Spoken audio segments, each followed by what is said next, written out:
अब देखिए नया chapter which is machine input. अब ये चैप्टर ना हर एग्जाम में नहीं आता, मतलब ये जो टॉपिक है मशीन इनपुट ये हर एग्जाम में नहीं आता, एसएससी में बिल्कुल नहीं पूछा जाता क्योंकि ये बहुत लेंदी होता है। इसमें आपको हर क्वेश्चन सॉल्व करना पड़ता है और हर क्वेश्चन सॉल्व करने के लिए कम से कम आपको 1 से 2 मिनट लगेगा, और एसएससी में आपके पास 2 मिनट नहीं होते एक क्वेश्चन करने के लिए। तो एसएससी में इसलिए जानबूझ के नहीं दिया जाता कि बहुत लेंदी क्वेश्चन है तो उसका कोई पर्पज़ नहीं देने का, वरना आपका टाइम ख़राब होगा, बच्चा छोड़ के ही आएगा इसको। ये बैंक पीओ में पूछा जाता है और कभी कभी आप जो रिक्रूटमेंट एग्ज़ाम देते हो उसमें भी पूछ लेते हैं। ठीक है, तो देखो इसमें सबसे पहले समझते हैं कि ये है क्या चीज़। मशीन इनपुट, इसमें मतलब कोई एक इनपुट दे दिया जाता है आपको। ठीक, ये इनपुट दिया मैंने 18 क्विकली, टीचर, पेसर, 40, 28, 86, हेवन, ये एक इनपुट है। अब मशीन कुछ प्रोसेस करेगी तो उसके स्टेप बाय स्टेप आउटपुट भी आएंगे, ये सारे उसके आउटपुट हैं।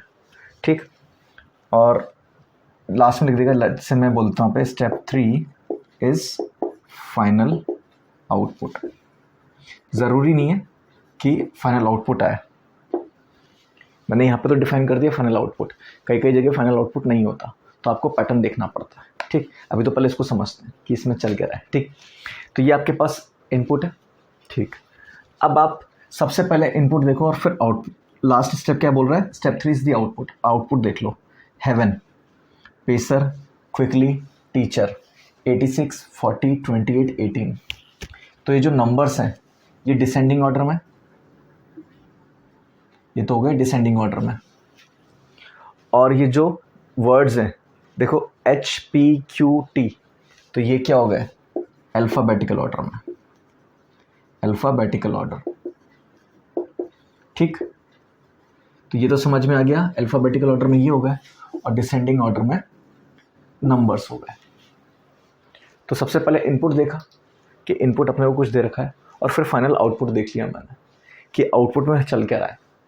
ठीक है, तो अपने को ये समझ में आ गया कि हमें करना क्या है, कि हमें लेटर्स तो जो वर्ड्स हैं वो तो लगाने हैं अल्फ़ाबेटिकल ऑर्डर में या डिक्शनरी ऑर्डर में, ऐसे कह सकते हैं। ठीक, और जो नंबर्स हैं वो लगाने हैं डिसेंडिंग ऑर्डर में। ठीक, अब ये देखते हैं करना कैसे है। ये तो समझ में आया करना क्या है, पहले देख लिया दिया क्या है और मिला क्या है, दोनों चीज़ें देख ली, ये समझ में आ गया कि यहाँ तक पहुँचेंगे कैसे। अब पहुँचना कैसे है वो देखते हैं। सबसे पहले देखना क्या लिखा है अपन ने, ये जो इनपुट है हेवन सबसे पहले आ गया। ठीक, उसके बाद क्विकली आया, तो ये 18 कहाँ गया, देखो 18 उठ के गया आगे। तो मतलब ये दोनों अल्फ़ाबेटिकल ऑर्डर अलग से सॉल्व हो रहा है और ये नंबर्स अलग से सॉल्व हो रहे हैं। तो इसको जैसे अगर अपन स्प्लिट कर दें 2 हाफ्स में, उसी तरह से चल रहा है कि पहला हाफ तो अल्फ़ाबेटिकल ऑर्डर का, दूसरा हाफ आपके नंबर्स का है। तो यहाँ पे देखो हेवन को उठा के मैं आगे लाया और 18 को उठा के लास्ट में डाला, क्योंकि 18 सबसे छोटा नंबर है और हेवन सबसे छोटा लेटर है, H सबसे छोटा लेटर है अल्फ़ाबेटिकल ऑर्डर में जो गिवन आपके वर्ड्स हैं उसमें। ठीक है, ऐसा नहीं कि H सबसे छोटा है, A सबसे छोटा होगा, लेकिन यहाँ पे गिवन ऑर्डर जो है, जो गिवन वर्ड्स हैं उसके ऑर्डर के हिसाब से H सबसे छोटा है। ठीक, तो सबसे पहले मैंने अल्फ़ाबेटिकल ऑर्डर के हिसाब से H लगा लिया और नंबर के हिसाब से 18 लास्ट में लगा दिया। बाकी सारे एज इट इज़ लिखे होंगे, देखो क्विकली, टीचर, पेसर, 40, 28, 86, ये अपन ने एज इट इज़ लिख ली। फिर हेवन के बाद नेक्स्ट क्या आना चाहिए, पेसर, और 18 के ठीक बाद क्या आना चाहिए, 28। तो अब देखो हेवन, पेसर, फिर एज इट इज़ लिख देंगे क्विकली, टीचर, फिर ये 40 एज इट इज़ आ गया। अब 28 को उठा के आगे लेके जाना है, तो 28 उठा के आगे लेके गए तो 86 अपने आप इस जगह आ गया, 28 चला गया तो 86 अपने आप इधर आ गया, 28, 18 यहाँ तक हो गया। अब नेक्स्ट स्टेप देखो, हेवन पेसर तो हो चुका है, अब नेक्स्ट क्या होगा, क्विकली, क्विकली तो ऑलरेडी अपनी जगह है और टीचर भी अपनी जगह, तो हमें क्या करना है, सिर्फ नंबर्स को अरेंज करना है। तो 86 आ जाएगा पहले, 40 चला जाएगा बाद में। तो ये फाइनल हमारा आउटपुट बन गया। तो हमने क्या किया, जो वर्ड्स थे उनको तो लगाया अल्फ़ाबेटिकल ऑर्डर में, और जो नंबर्स थे उनको लगाया डिसेंडिंग ऑर्डर में। ज़रूरी नहीं डिसेंडिंग ऑर्डर हो, असेंडिंग भी आ सकता है, ऐसा भी हो सकता था 18, 28, 40, 86, ये भी आ सकता था। ठीक, और ऐसा भी हो सकता था यहाँ पर 2-2 एक साथ किए, वर्ड को और नंबर को दोनों को एक साथ कर रहे हैं। ऐसा भी हो सकता है पहले वर्ड को कर रहे हैं, फिर नंबर को, फिर वर्ड को, फिर नंबर को, फिर वर्ड को, फिर नंबर को, ऑल्टरनेट भी कर सकते हैं। ठीक है, और ज़रूरी नहीं इसको 2 हाफ्स में डिवाइड करें, ऐसा भी हो सकता है जैसे पहले मैंने वर्ड को किया तो हेवन आ गया। अब देखना मैं क्या करता हूँ, इसको जल्दी करने के लिए मैं सिर्फ, क्योंकि मुझे वर्ड को सॉल्व करना है तो मुझे पहले लेटर से ही मतलब है, अनलेस 2 वर्ड्स के पहला लेटर सेम आ जाए तो मैं उसके फर्स्ट 2 लेटर्स लिखूंगा, ताकि मुझे पता हो ना अल्फ़ाबेटिकल ऑर्डर में लगाना तो कौन पहले आएगा और कौन बाद में आएगा। ठीक, तो मैं देखना क्या कर रहा हूँ, ये तो समझ में आ गया सबको कि ये आपका आउटपुट है। अब मैं इस आउटपुट को थोड़ा चेंज कर रहा हूँ। ठीक, ये आपका जो प्रोसेस है इसको थोड़ा चेंज कर रहा हूँ। देखना मैं क्या कर रहा हूँ। सबसे पहले मैंने वर्ड को सॉल्व किया हेवन, फिर मैंने सब कुछ एज इट इज लिख दिया 18 क्विकली, फिर टीचर, फिर आ गया पेसर, फिर आ गया 40 28 एंड 86।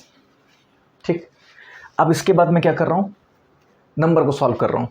तो हेवन के बाद और सबसे छोटा नंबर लिख रहा हूँ, मतलब अल्फ़ाबेटिकल ऑर्डर में भी लिखा हुआ है और जो नंबर्स है वो असेंडिंग ऑर्डर में, डिसेंडिंग में नहीं है। अगर डिसेंडिंग में होता तो 86 को यहाँ लेके जाता। ठीक है, तो अभी तो 18 अपनी जगह, या फिर चलो डिसेंडिंग करते थे ताकि ये 18 शिफ्ट हो जाए। अब मैं डिसेंडिंग लगा रहा हूँ, सो हेवन 86, तो उसको उठा के पीछे लेके जाए, बाकी सबको आगे सरका दिया। सो 18 क्विकली, टीचर, पेसर, 40 28। ठीक, इसके बाद नेक्स्ट हेवन एंड 86, ये तो एज इट इज आएगा। अब नेक्स्ट क्या करेंगे, वर्ड को, तो वर्ड क्या आ गया पेसर,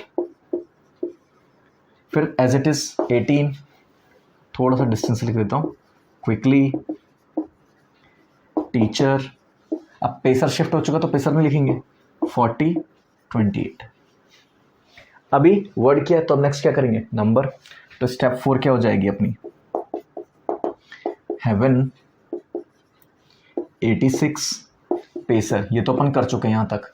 फिर अब नंबर करेंगे तो 40 आ गया, तो 18 आगे शिफ्ट हो जाएगा, फिर क्विकली, फिर टीचर और फिर 28, यही होगा। ठीक, अब नेक्स्ट, अभी क्या है, वर्ड नंबर, वर्ड नंबर, अब क्या आएगा वापस वर्ड। तो नेक्स्ट स्टेप क्या हो जाएगी, हेवन 86 पेसर 40, फिर क्या आ जाएगा क्विकली, 18 को आगे शिफ्ट कर देंगे, 18 टीचर एंड 28। ठीक, अब मैं इसको नहीं लिख रहा, थोड़ा टाइम बचा रहा हूँ आपका। ये एज इट इज आएगा कहाँ तक, क्विकली तक, ये तो एज इट इज है। अब इसके बाद क्विकली के बाद क्या करेंगे, नंबर, तो यहाँ पे क्या आ जाएगा 28, फिर 18, फिर टीचर। ठीक, अभी देखो वर्ड फिर नंबर, अब वापस क्या करेंगे, वर्ड तो पहले किसको करेंगे, टीचर को। सो स्टेप 7 क्या हो जाएगा, ये कहाँ तक चलेगा, 18 28 तक चलेगा, फिर आएगा टीचर और लास्ट में आएगा 18। ठीक, तो मैं इसको एक बार रिराइट कर रहा हूँ ताकि आपको देखने में आसानी हो। Heaven 86 pacer 40 quickly 28। ठीक, तो ये आपको गिवन होगा ऐसा। फिर से अपन जो मैंने चीज़ बताई थी, हम सिर्फ इनपुट देखेंगे और लास्ट आउटपुट देखेंगे। नीचे लिख देगा स्टेप 7 इज फाइनल आउटपुट, ये मैंने लास्ट में लिख दिया। ठीक, ये मैंने लास्ट में लिख दिया। तो अपन ने पहले इनपुट देखा कि ठीक है नंबर और वर्ड्स का कॉम्बिनेशन है, ठीक है। फिर लास्ट में आउटपुट देखा, स्टेप 7 फाइनल आउटपुट है, तो स्टेप 7 देखा heaven 86 pacer 40 quickly 28 teacher 18। Number दिख गए डिसेंडिंग ऑर्डर में और वर्ड्स दिख गए अल्फ़ाबेटिकल ऑर्डर में। समझ में आ गया, और ऑल्टरनेट चलना है। ठीक, फिर हम देखेंगे किया कैसे है। सबसे पहले वर्ड किया है, फिर नंबर किया है, फिर वर्ड किया है, फिर नंबर किया है। तो ये भी समझ में आ गया, हमें ऑल्टरनेट चलना है। तो इस तरह से हम ऑब्जर्व करेंगे कि हमें करना क्या है और कैसे करना है। करना क्या है यहाँ से दिख जाएगा, कैसे करना है स्टेप्स को फॉलो करेंगे। क्या करना है मतलब इनपुट देखा आउटपुट देखा, तो क्या करना है, किस ऑर्डर में लगाना है, ठीक है, वो देख लिया। फिर उसके बाद देख लिया कैसे करना है, कि किस तरह से पैटर्न चल रहा है। क्या पता दो एक साथ हो रहे हो, क्या पता एक ही एक बार हो रहा हो, क्या पता हम पीछे से कर रहे हो, क्या पता हम आगे से कर रहे हो, क्या पता हम बीच से कर रहे हो। तो हमें नहीं पता कि किस तरह से चल रहा है, वो हमें पता चलेगा जब हम स्टेप्स देखेंगे। अब इसमें क्वेश्चन कैसे आते हैं, ये तो सिर्फ डायरेक्शन गिवन होगी, ये क्वेश्चन नहीं है, ये तो डायरेक्शन गिवन होगी। फिर क्वेश्चन में आपका इनपुट दे देगा, हर क्वेश्चन में अलग इनपुट देगा। आपको ये पैटर्न समझ में आ गया। अब नए इनपुट के लिए बताओ कितने नंबर ऑफ स्टेप्स होंगी, या फिर स्टेप नंबर 3 का आउटपुट क्या होगा, या स्टेप नंबर 3 में ऐसे बोल देगा कि 4th प्लेस पे क्या आ रहा है, जैसे स्टेप 3 में 4th प्लेस पे अभी क्या आ रहा है 18, तो ये पूछ लेगा, तो उसमें ऑप्शंस दे देगा। तो इस तरह के क्वेश्चन बनते हैं, इसलिए लेंदी होता है क्योंकि एक तो आपको ये डायरेक्शन समझनी है, ठीक। सबसे पहले आपने देखा कि भाई पैटर्न क्या है, वो समझा, फिर हर क्वेश्चन को पूरा पूरा सॉल्व करना पड़ेगा, सभी में ये बनाना पड़ेगा, इसलिए क्वेश्चंस बहुत लेंदी होते हैं।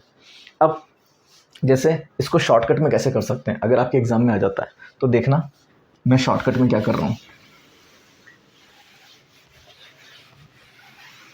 थोड़ा सा ऑब्जर्व करना कि शॉर्टकट चल कैसे रहा है, ठीक है। आपके जब भी आपने इनपुट तो देख लिया, आपने स्टेप्स देख लिए, आपको पैटर्न समझ में आ गया है, तो लेट से यही मेरे को इनपुट दे रखा है, ठीक। और मुझे पता है कि क्या करना है, पहले वर्ड को करना है सॉल्व और फिर नंबर को करना है। सबसे पहले मैंने वर्ड लिखा h, नंबर अब 1 4 2 8, तो ये नंबर भी क्या है, अगर डबल डिजिट के है तो उनको सिंगल डिजिट में ही लिखूंगा ताकि मेरा टाइम बच जाए, क्योंकि मुझे पता है ना डिसेंडिंग में लगाना है, पर ऑर्डर तो मैं बना लूँगा, ठीक है। सो 1 Q T P 4 2 8, ठीक। अब नेक्स्ट क्या करना है, नंबर को, तो H 8 1 Q T P 4 2, ठीक। स्टेप 3 में नेक्स्ट क्या आएगा, वर्ड, सो H 8, तो वर्ड क्या हो गया अपना P 1 Q T 4 2, फिर H 8 P, और ये अब नेक्स्ट क्या आएगा नंबर, तो 4 1 Q T 2, फिर नेक्स्ट H 8 P 4, तो नेक्स्ट क्या आएगा वर्ड, तो दैट इज Q 1 T 2, फिर नेक्स्ट अभी लास्ट क्या क्या था अपन ने वर्ड, तो अब नंबर आएगा P 4 Q 2 1 T, फिर last step H 8 P 4 Q 2 T 1। तो मैंने क्या किया, एब्रीवेशन यूज कर ली, पूरा पूरा वर्ड या पूरा पूरा नंबर नहीं लिख रहा, ठीक। अब मान लो यहाँ पे 18 और यहाँ आ जाता 16, तो मैं इसको कैसे लिखता 18 और इसको लिखता 16, ठीक है। या तो पूरा ही लिख लो 18 और 16 ऐसे लिख लो, कोई फर्क नहीं पड़ता, ठीक है। क्योंकि आप पहले डिजिट से काम नहीं कर सकते, क्योंकि आपको असेंडिंग या डिसेंडिंग ऑर्डर में जमाना है, तो पहले डिजिट से काम नहीं हो सकता, क्योंकि पहला डिजिट दोनों का सेम है, तो आपको 2 डिजिट लिखने ही पड़ेंगे, कभी कभी ऐसी मेहनत हो जाती है। तो इस तरह के क्वेश्चंस को इस तरह से करना होता है, ठीक है। ये मैंने एक शॉर्टकट तरीका सिखा दिया कि भाई पूरा पूरा वर्ड मत लिखो, सिर्फ उसके स्टार्टिंग के लेटर्स लिख लो, अगर 2 लेटर, पहला लेटर कॉमन है 2-3 का, तो सेकंड लेटर लिख लो साथ में, सेकंड लेटर भी कॉमन है तो थर्ड लेटर लिख लो, पर इतना तो करना पड़ेगा, इसके अलावा और कोई सोल्यूशन नहीं है इसको जल्दी करने का। जल्दी करना है तो ये एब्रीवेशन आपको यूज़ करनी पड़ेगी, ठीक है।